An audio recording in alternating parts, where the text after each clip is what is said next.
सुंदर होता है मन अति सुंदर। हे राम, नहीं नहीं नहीं, ऐसा नहीं हो सकता। क्या हुआ पंडित जी? हमें आपकी बहू ने बताया कि ये हाल ही में मौत से लड़कर लौटी हैं। हाँ? मगर लेकिन इनकी रेखाओं में ऐसी मुसीबत का कोई भी अंश नहीं है, ना पूर्व में ना अभी। इनकी जीवन रेखाएं तो एकदम सुधरी हुई और सफल है।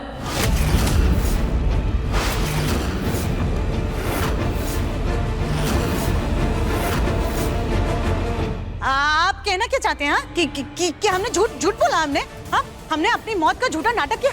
अरे सुन रहे हैं ना आप सब लोग, पंडित जी क्या कह रहे हैं? हम पर झूठा इल्जाम लगा रहे हैं, बिल्कुल बेबुनियादी इल्जाम लगा रहे हैं हम पर। कह रहे हैं कि हमने आप सबको धोखा दिया, हमने अपनी मौत का झूठा नाटक किया। अरे आप सब गवाह है ना हमारी सच्चाई के। आप लोगों ने देखा था ना कि हम मर गए थे, हमारी अर्थी सच्चाई थी आप लोगों ने, और आप लोग हमें शमशान तक लेकर जा रहे थे और हम अचानक से जिंदा हो गए। और पंडित जी कह रहे कि ये सब कुछ नाटक था, हमने झूठ बोला आप लोगों से। भला कैसी बातें कर रहे हैं पंडित जी? ऐसा कैसे हो सकता है? ऐसा नहीं हो सकता। कुछ भी बोल रहे हैं पंडित जी, कुछ।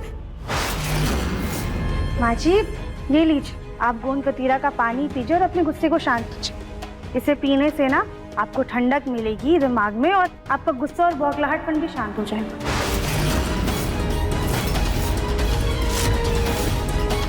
पर आप इतना गुस्सा कर क्यों रही हैं? पंडित जी तो सिर्फ आपकी रेखाएं देख रहे हैं, पर आप तो ऐसे तिलमिला रही हैं जैसे सच में आपकी पोल खुल गई हो। ऐसे तो गुस्सा वही करते हैं जिनके दिल में कोई राज होता है।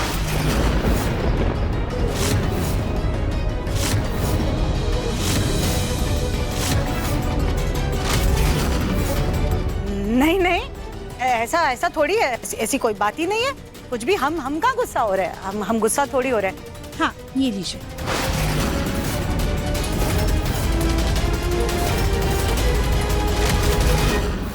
माँ जी, वैसे आप बेकार में ही पंडित जी की बात पे गुस्सा कर रही हैं। तो सही तो कह रहे हैं। देखिए ना, आप हम सबके सामने जिंदा सही सलामत खड़ी हैं। आपकी रेखाएं देखकर पंडित जी भी तो यही कहना चाह रहे थे।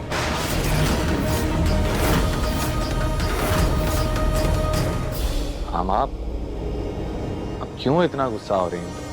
पी लीजिए पानी। हाँ। चलिए।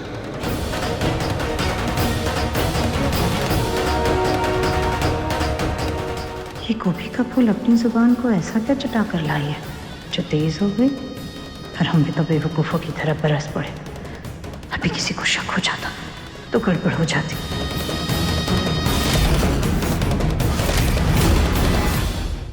पंडित जी, पहले जो विपत्ति थी वो तो चली गई, पर आगे तो सब कुछ ठीक रहेगा ना? आगे तो माँ जी पे कोई विपत्ति नहीं आने वाली है ना? हमें इनकी बहुत चिंता रहती है। हाँ पंडित जी। सुजाता, बैठो। बैठकर पंडित जी को अपना अच्छे से हाथ दिखाओ। हाँ माँ जी, बैठ जाइए। जी। अरे वाह सौरभ, तुमने तो पंडित जी का बहुत अच्छा होलिया लिया है। अरे हमारे थिएटर में हर तरह के कपड़े मिलते हैं। ऐसे सौरभ, हमें माफ करना, तुम्हें ऐसे नाटक करने के लिए हमें बुलाना पड़ा। राधिका, स्कूल में आपने हमारी बहुत सारी मदद की है। अपना टिफिन मुझे खिलाया, समझो उसका खर्च उतार रहा हूँ। वैसे किसकी नकली भविष्यवाणी करनी है मुझे? अब हमारी माँ जी की।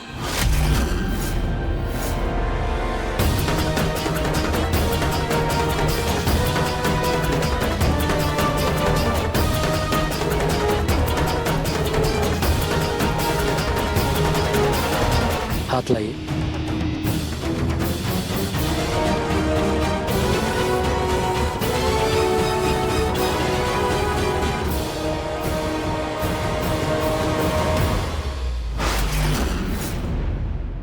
असंभव।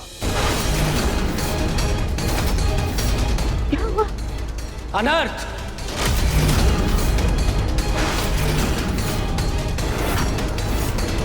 क्या हुआ पंडित जी? हमें आने वाले दिनों में बहुत बड़ी विपत्ति दिखाई दे रही है।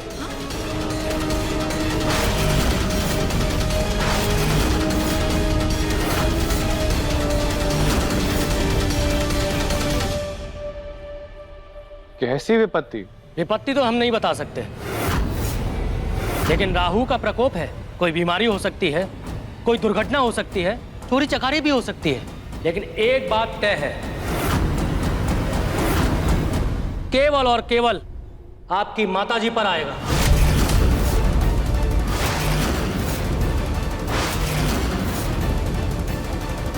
क्या?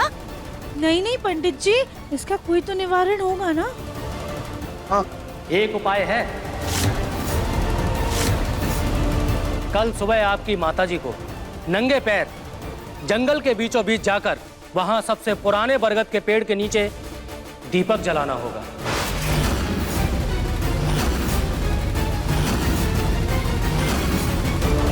उसकी एक डाल को सिंदूर से रंगना होगा और एक टांग पर खड़े होकर ओम नमः शिवाय का जाप करना होगा। इस परीक्षा के बाद ही राहु का प्रकोप आपकी माताजी के सर के ऊपर से टलेगा।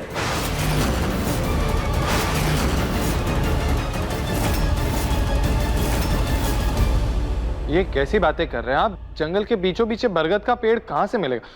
ये क्या बकवास है? मैं नहीं मानता ये सब। नहीं दिव्यम जी, ये बकवास नहीं है, हमने भी सुना है, इस पेड़ की बहुत ज्यादा मान्यता है। हो सकता है माँ जी इतनी कठिन परीक्षा से बचने के लिए अपना सच खुद ही बता दें। हमारा मुन्ना हमें ये परीक्षा हरगिज़ नहीं करने देगा।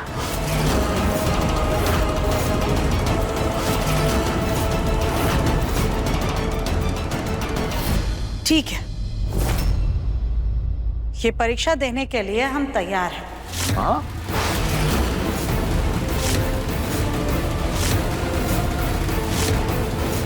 ठीक है, तो फिर हम भी चलते हैं। राधे राधे। राधे राधे पंडित जी। राधे राधे। राधे राधे।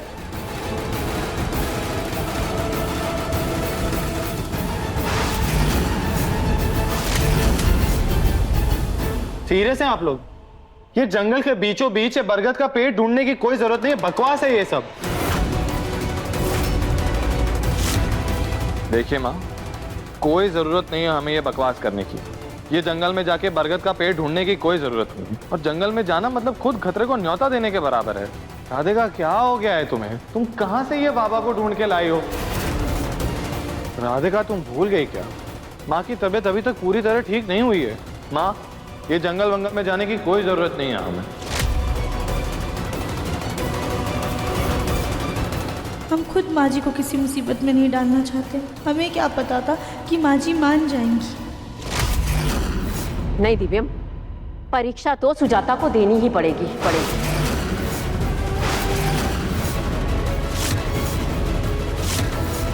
मुझे तो ये पंडित जी कोई ऐसे वैसे नहीं, बड़े पहुंचे हुए परम ज्ञानी पंडित लगे। मान लो कल को सुजाता ने ये परीक्षा नहीं दी तो आने वाले कल को कोई अनहोनी हुई तो पछतावे के अलावा हमारे पास कुछ नहीं बचेगा। माँ जी भी ना कभी कभी पक्की सास बन जाती हैं। हाँ दिगम, तुम भूल गए? राधिका ने इस घर की सुख शांति के लिए कितनी बड़ी बड़ी परीक्षाएं दी हैं, और उन परीक्षाओं के लिए सुजाता ने ही राधिका को जोर दिया था। भूल गए तुम?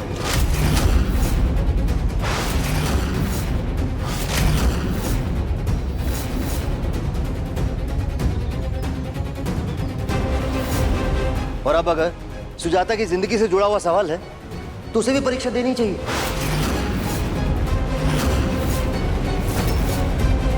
मुन्ना के पापा हमारे पति हैं या दुश्मन?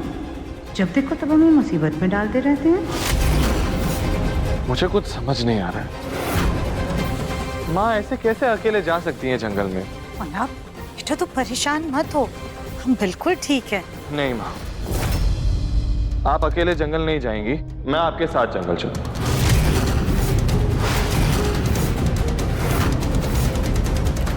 पंडित जी ने क्या कहा था कि माँ को जंगल में जाना है, वो बरगद का पेड़ ढूंढना है, लेकिन उन्होंने ये तो नहीं कहा था ना कि उन्हें अकेले जाना है। तो मैं जाऊंगा उनके साथ। लेकिन दिव्यम, तेरी चिंता सही है, लेकिन कल वो सिंगापुर वाले क्लाइंट। वो सिंगापुर वाला क्लाइंट जो भी है उसे छोड़िए अभी के लिए गुरु भैया। मेरी माँ जंगल में जा रही है तो मैं उनके साथ जाऊंगा, बात खत्म। हम तो माँ जी को भी भेजना नहीं चाहते थे, और अब तो दिव्यम जी भी जाने के लिए तैयार हो गए। हे भगवान, अब क्या करें?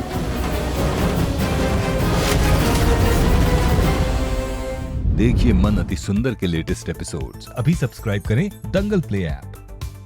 अपने पसंदीदा शो के फुल एपिसोड देखने के लिए अभी डाउनलोड करें दंगल प्ले ऐप।